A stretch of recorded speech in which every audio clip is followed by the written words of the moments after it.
واعد لهم ما استطعتم. د دې آیات تفسیر او ترجمه څه شي ده؟ که موږ په دغه آیات عمل کړی وای تاسو باور وکړئ چې په دې یو قرن کې به درېیم امپراتوري افغانستان ته نه راتله. خو افسوس چې موږ مسلمانانو په دې باندې عمل ونه کړو. ځان هم دومره قوي نه کړي چې دښمن له موږ نه وډار شي. نن تاسو وینئ د دې لوګر کې په دې کابل کې ډرون ګرځي، شپه ورځ ګرځي، خو موږ یې نسو ویستلی ځکه چې موږ په اعد لهم ما استطعتم باندې عمل نه دی کړی.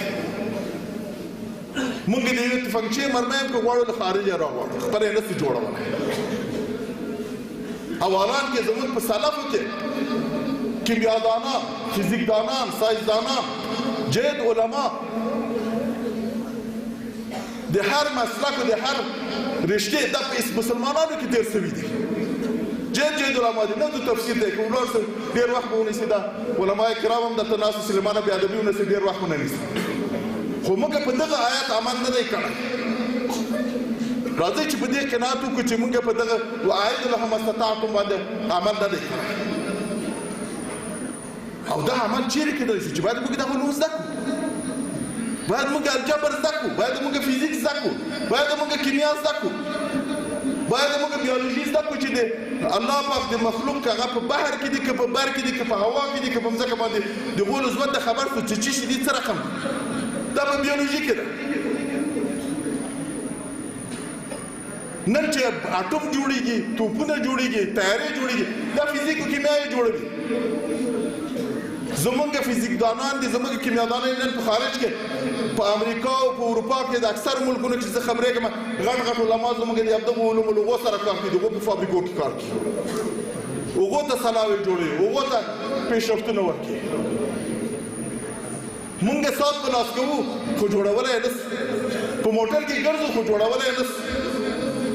دا له مسلمان سره فرض ده چې باید مسلمان یې جوړ کړي، کافر ته یې صادر کړي. بیا وایم چې موږ په دې آیات عمل نه دی کړی. راځئ زه خو همیشه دا خبر کوم چې حکومت او حکومتداري نظام په افراط او تفرید باندې نه چلېږي. د دې ملت د امید سترګې موږ ته دي. دا ملت به موږ له خاورو راجګوو، دا ملت به موږ په پښو دروو. زه یو قهرمان ملت، یو ملک چې 3 امپراتوریو ته شکست ورکړی او بیا چې مازې او سیر میراث یې بیا یې امریکا ته لاس نیولی چې راکې یې پورې وړو. دا د شان یو مجاهد سره دی چې کافر ته د سوال لاس ونیسي. دا له شان یو بغیرته افغان سره دا دی چې یو کافر ته لاس د سوال ونیسي. دا ځکه چې موږ په دې آیات عمل نه دی کړی. که موږ په زراعت کې پیشرفت کړی وای نن به موږ نورو دنیا ته غلې دانې صادرول. په هر ملک کې چې مشکل جوړېدلی موږ په ټونو ټونو غنم ورلېږل، خوراکي مواد مو ورلېږل. خو افسوس چې موږ نن خپل ملک کې کافي اندازه باندې غله دانه نه لرو. که سبا د زموږ سرحدات را باندې بند شي دلته به ډېر خلک له لوږې او له فاقې سره مخامخ شي. په دې کې شک نشته. بعضې ملګرو سره موږ چې دا دلایل وایو اکثر ملګري په دې فکر دي وایي الله پاک روزي رسان دی. په دې کې شک نشته. بېشکه چې الله پاک روزي رسان دی، خو الله پاک له اسمانه پخې ډوډۍ چاته نه راچوي. الله پاک تا ته مځکه درکړې، الله پاک تا ته اوبه درکړي، مځکه او اسمان یې درته مسخر کړي دي. او څه چې په دې دغه کې دي د قرآن عظیم الشان آیت دی چې دا ټول در تاسو ته مسخر دي، یعنې استفاده ترې وکړئ. د رسول الله صلی مبارک حدیث دی وایي تاسې که په یو دښته کې صحرا کې د خپل اوښ ګونډه وتړئ بیا توکل په خدای وکړئ. داسې چټي توکل هم نه کېږي. موږ په 2001 کې چې امریکا حمله وکړه هوایي حتی موږ دومره شی نه درلود چې د دوی هوایي دفع بمبارد دفع. دا مطلب و چې موږ په قرآن سم عمل نه وکړی. که موږ کړی وای نن به زموږ حکومت په امریکا چلیږي، نن به زموږ حکومت په دنیا کې به چلیږي، نن به خلکو له موږ نه الهام اخیسته. او زه د یوه خبر درته واضح کړم، زما د په خدای سره قسم وي که په زموږ په ملک افغانستان کې واقعا سوچه اسلامي نظام راسي، یعنې هغسې نظام چې هغه د اسلام په بنا او په بنسټو باندې ولاړ افراط او تفرید نه وي، لکه څنګه چې د خلفای راشدینو په وخت کې، لکه څنګه چې صحابهو په وخت کې، لکه څنګه چې په خیر القرون کې وو. والله چې نیمه دنیا به یو دم مسلمانان شي. د دنیا خلک نر دي که ښځې دي له خپلو نظامانو ستړي دي. موږ خو سفرونه ډېر کړي دي، والله چې هلته ښځې او نر له خپلو نظامانو ستړي دي. هلته ښځې په نامه د دیموکراسي او ازادي داسې ازادۍ ورکړې دي چې لکه حیوان داسې استعمالوي چې هغه ښځې فطرتاً هغه شی نه غواړي. نارینه ونه همدغسې استفاده کېږي چې هغه یې نه غواړي په دې شکل باندې. خو دلته مقابل کې که په یو اسلامي جامعه کې به دومره له افراطه کار اخیستل کېږي چې خلک هغه ته بیا په بل شکل ورته ګوري، دا به هم صحیح نه وي. راځئ نر ته ښځې ته واړه ته اطفالو ته ټول حقوق په اسلام کې معلوم دي. اسلام یو هغه مکمل دین دی چې الله پاک د خپلو بندګانو لپاره غوره کړی. الله پاک نه دی ویلي چې دیموکراسي نظام راولئ، الله پاک نه دی ویلي چې سوسیالیزم راولئ، کمونیزم راولئ. الله پاک اسلام تعین کړی دی موږ لپاره، او اسلام ضابطه د حیات په دې کې له واړي اطفال نیولې به تر حتی تر تشناب تګه پورې هم آداب شته پکې چې څه رقم استعمال شي، څه رقم باید وشي. او تر دې نه بهترین دي داسې راځي چې د هغه مطابق باندې رفتار وکړو. ټولو ته په دغه سترګه وګورو، ټول د الله پاک مخلوق دي او د هر چا سره کې تیری کېږي، زیاتی کېږي، الله پاک به پوښتنه ترې کوي. بل دا دی چې اوامر چې دي هر وخت ګورې د پخواني اردو فوجونه چې وو دا ټول په پټو سترګو باندې روان وو. څه به چې رئیس جمهور ورته ویل، څه به چې صدر اعظم ورته ویل، دې ته به یې نه کتل چې دا روا دی یا ناروا دی، جواز لري یا نه لري، شرایط مطابق دی یا نه دی، په پټو سترګو به یې عمل کوه. هماغه چې په ملک کې به بې عدالتي هم راته، ظلم به هم راته، تعدام هم راته. حکومت د خپل مخالفین په فوج باندې ټکول، خو فوج د قدرت د جرأت نه درلود چې ورته وایي چې دغه امر د شریعت سره برابر دی که نه دی برابر. دا د هر مسلمان حق دی. هلته علما کرام ناست دي، په یوه غزوه کې و که په یو سفر باندې جناب رسول الله صلی الله علیه وسلم څو صحابه لیږي یوې خواته، هلته یو نفر ورته قمندان کي، هغه به د شپې چیرې اور بلوي یا دوه نور ملګرو ته وایي چې دې اور ته ځان واچوي. صحابه اجتناب کوي اور ته ځان نه اچوي. کله چې بیرته راځي جناب رسول الله صلی الله علیه وسلم ته وایي چې داسې کار وشو، موږ د دې سړي قمانده ونه منله په دې شکل.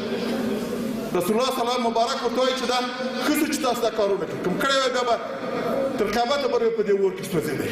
د دې نه مطلب دا دی چې اوامر چې دي هغه اوامر په سړي باندې واجب دي چې د شریعت مطابق، که د شریعت د خلاف د دې بیا وجوب نشته. سړی کولی شي او ازادي د بیان، یوازنۍ ازادي د بیان چې دغه په اسلام کې د بل ځای کې نشته. یو څوک، یو اعرابي، یو صحابي په مسجد نبوي کې راجګېږي، حضرت عمر رضی الله تعالی عنه ته وایي چې ای عمره که ته سیخ نسې زه به د دې نیزې په څوکه یا د دې تورې په څوکه به دې سیخ کړم. تر دې نه لویه ازادي چېرې نن د دنیا کوم واکدار ته څوک دا خبر کولی شي؟ که هر واکدار ته ته دا خبر وکړې په هغه ساعت به دې بندي کړي، وبه دې وهي، وبه دې ټکي، حتی تر مرګه به دې ورسوي. خو اصلي ازادي هلته وه. ښځه ورته جګېږي، حضرت عمر رضی الله عنه وایي چې کوم حق چې ما ته الله پاک راکړی دی عمره ته څوک چې رانه اخلې. ازادي بیان دې ته وایي. مونږ خپلو عمراو ته داسې نه دي چې عمرا ټول مکمل دي، وحی قدسه وي، وحی نه راځي، دا پیغمبران نه دي، دا صحابه کرام نه دي چې رسول الله صلی الله علیه وسلم مدرسې فارغ شي، دا د شلمې او ایستمې پیړۍ خلک دي. له ما نه نیولې بېرته تر ما پورې هر څوک چې حاکمان دي، که والیان دي، که امنیه قمندانان دي، که وزیران دي، که رئیس جمهور دي، هر څوک سهوې کوي، خطاوې کوي، په خطا ځي، یو شي ته فکر نه وي، یو څوک یې غلطه پوه کړي، غلط نظر ورته ورکړي. دا د هر مسلمان د هر فرد وظیفه ده چې خپل امر ته ووایي چې دغه کار د خلاف د شریعت، دا کار د دلته خلاف وکړي، باید داسې اوسي، باید داسې اوسي، په دلایلو ورته وایي. او امرین دا خبره په دې نه نیسي چې دی تخریب کړي، زما تخریب کړي، ما سره مشکل لري یا زما حکومت نظام نه غواړي. دا د اصلاح دپاره ده. موږ لکه وروڼه داسې یو، مسلمان د مسلمان آینه ده، خپل ویو به یو بل ته ښیو. زه نه فکر چې په ما کې صاحب نه ما ته نه ښکارېږي، خو که یو شیخ صاحب، یو عالم، یو مجاهد، یو عادي ملګری راجګ شي ما ته ووایي چې ستا نږدې په تا کې دغه مشکل دی، نو ځکه واقعا مسلمان او زه باید د خبر وانه وګورم چې پاکستان کې او ځان اصلاح کړم. او که زه بیا په دې فکر نشم چې زه خو تخریب وکړو یا ما پسې دا مشکل جوړ کړي، دا مشکل بیا دا جامعه نه جوړېږي. راځئ چې په صحیح صورت سره دا جامعه یو اسلامي جامعه جوړه کړو. او یقیني درته وایم که دا اسلام جامعه زموږ اسلامي سوله او واقعا د اسلام په اصولو نرو او ښځو، وړو، ځوانانو، سپین ږیرو ته ټولو ته حق ورکول شو، بیا به هېڅ مشکل نه وي. د اذان نیوز محترم لیدونکو السلام علیکم. د اسلامي امارت د بهرنیو چارو وزارت لومړني معین شیر محمد عباس ستانکزي په لوګر ولایت کې د یو مدرسې د فراغت په غونډه کې خبرې کړې دي. په دغه خبرو کې ښاغلي شیر محمد عباس ستانکزي مهمو مسایلو ته اشاره کړې ده او د دې ترڅنګ یې د تعلیم په اړه یو ځل بیا هم ویلي دي چې تعلیم د ټولو افغانانو مسلم حق ده. په دغه 34 دقیقې وینا کې چې ښاغلي شیر محمد عباس ستانکزي په دغه مدرسه کې کړې ده، ځینې خبرې یې د میډیا پر مخ لانجمنې سوې. د هغې له جملې څخه یو هغه وینا چې ښاغلي شیر محمد عباس ستانکزي ویل چې د امیر امر هغه وخت واجب ده چې د الله تعالی د کلام او د هغه د شریعت سره مطابق وي. که چیرې د امیر دغه امر د الله تعالی د شریعت سره موافق نه وي، نو بیا د دغه امر وجوب نشته ده. دغه خبرې څخه غربي میډیا او ځینې کسانو داسې مطلب واخیسته چې ګواکې شیر محمد عباس ستانکزي د اسلامي امارت د مشرانو مخالف ده او د هغوی فرمانونه مني. خو په حقیقت کې دا د هر مسلمان دنده ده. هر مسلمان په دې مکلف ده چې د امیر امر د الله تعالی د شریعت مطابق ومني. که چیرې د امیر امر د الله تعالی د شریعت مطابق نه وي، نو د هغې منل نشته. رسول الله صلی الله علیه وسلم فرمایي لا طاعة لمخلوق فی معصیة الخالق. د مخلوق په اطاعت کې د الله معصیت نشته. په دې حدیث کې په ښکاره توګه راغلي چې د الله تعالی د معصیت په وړاندې د مخلوق اطاعت نشته ده. ښاغلي شیر محمد عباس ستانکزي په دغه 34 دقیقیزه وینا کې مختلفو اړخونو ته اشارې وکړې چې د دغه اړخونو څخه یو هم په هیواد کې د طلباو کرامو علماو لخوا د اسلامي امارت ملاتړ او د جهاد اعلان و. همدارنګه ښاغلي شیر محمد عباس ستانکزي ویل کله چې اسلامي امارت ړنګېده او امریکا په افغانستان یرغل کوله، ټول نړۍ چپ وه، ټوله نړۍ ډارېدله او امریکا ته یې د یو ستر ښامار په توګه کتل. خو کله چې د اسلامي امارت له لوري دغه جهاد او مبارزه پیل شوه، امریکا هغه روب او داب له منځه لاړه چې پوښا یې درلود. خو د ټول ترمنځه مهمه خبره د شیر محمد عباس ستانکزي د تعلیم په اړه ده.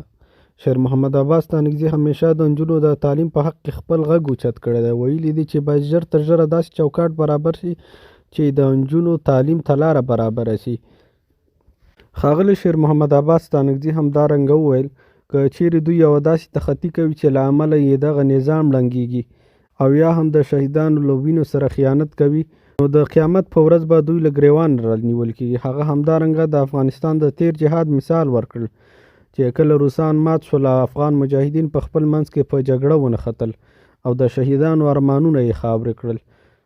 ښاغلی شیر محمد عباس ستانکزي د تیر جهاد په وخت کې د سیاف د ګوند لخوا د جنوبي حوزې مسؤل و، خو د اسلامي امارت پر ښکاره کېدو سره یې له اسلامي امارت څخه خپل ملاتړ اعلان کړ. د تیر مقاومت په دوران کې د افغانانو بېساري قربانۍ روسان دې ته اړ کړل چې افغانستان پرېږدي. وروسته د مجاهدینو په خپلمنځي جګړو له امله او همدارنګه د مجاهدینو دغه مقاومت د اسلامي روحیې څخه قومي روحیې ته واوښته، چې له امله یې هغه تاسیسات چې د روس د مقابل جګړه کې پاتې و د مجاهدینو د خپلمنځي جګړې له امله وران شول او ګڼ شمېر هیوادوال مهاجرت ته اړ شول، چې له امله یو بل ناورین رامنځته شو.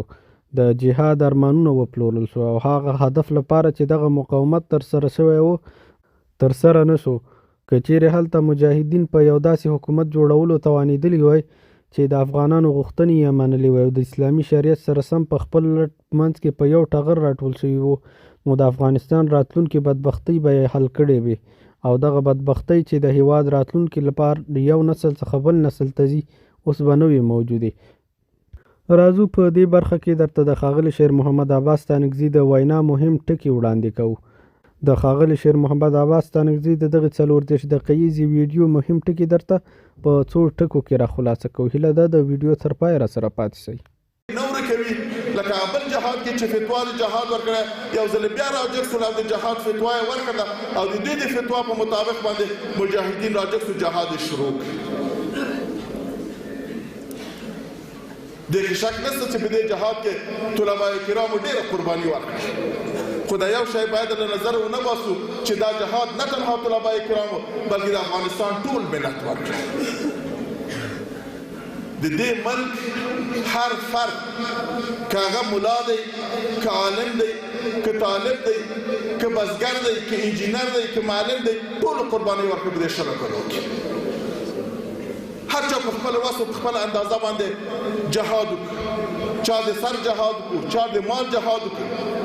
حتی په کورو کې سپین سرو ښځو چې نور به یې لاس نه کېده مجاهدینو ته به یې دعا کوله ډوډۍ به یې ورکوله جای به یې ورکوه هغه سختې شېبې چې چاپې به د شپې لګېدلې مجاهدینو به د مځکې په سر جای نه درلودله خو داسې قهرمانان وو زمونږ د ملت خلک زمونږ د وطن خلک زمونږ عوام دومره علاقه یې له دوی سره درلودله چې د شپې به یې د خپلو کور منځ کې د خپلو ښځو منځ کې مجاهدینو ته جای ورکوو تر څو چې دوی محفوظ وساتي او که به چاپه لګېدی به بمبارډ کېده ټول کور به ورسره تلف کېده نمونه د مثال د دې په هر ولایت کې په لسګونو نه بلکې په سلګونو باندې